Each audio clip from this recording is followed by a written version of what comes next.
Good morning, everybody. Thank you for joining the Alpha Pension Group Retirement Recap for Wednesday, April 22nd. With me today is Rob Milas, our Chief Investment Officer, and Nicole Ryan, one of our consultants. So good morning, everybody. Rob, not a great day yesterday in the markets. I'm going to turn it over to you so you can tell us what happened.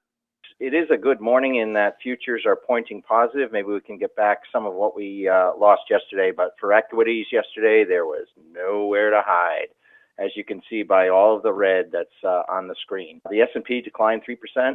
NASDAQ was down 3.5%. So that's a little bit more of the technology and consumer related issues. And then the Russell 2000, our small cap index, the small companies of the world, down 2.3%.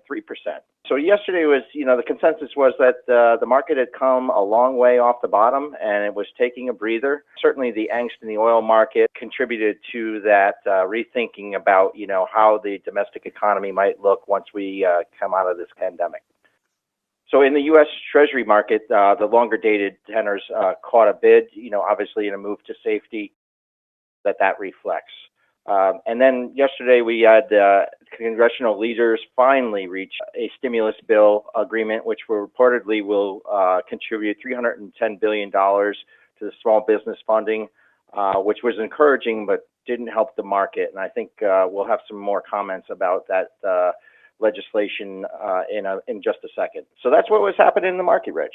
And Rob, I'm sure you also saw, along with the equities, one of my favorites, Tesla, got particularly hammered yesterday. Not a good day for them. But you did mention a new stimulus program. So Nicole's going to tell us about that. Nicole, take it away. Thanks, Rich. Yes, late yesterday afternoon, the Senate passed a $484 billion coronavirus relief package that will provide funds for hospitals and coronavirus testing, as well as replenish the payroll protection program. So this aid package represents yet another large infusion of federal money to address the public health and economic crisis brought on by the pandemic. You've probably heard a lot about the first payroll protection program, known as PPP. It was designed to help small businesses keep workers on the payroll, and in many cases has helped companies from completely closing during this downturn. Social distancing measures and stay-at-home orders in most states designed to slow the spread of the virus have hit small business owners particularly hard. So the first $350 million in PPP stimulus, or payroll protection program, was passed at the end of March, but the money was depleted within 2 weeks, leaving many small businesses still without funds to keep their companies afloat. The first PPP program was able to fund more than 1,600,000 loans to eligible small businesses before running out of money. So the new stimulus package is being called the Payroll Protection Program and Healthcare Enhancement Act.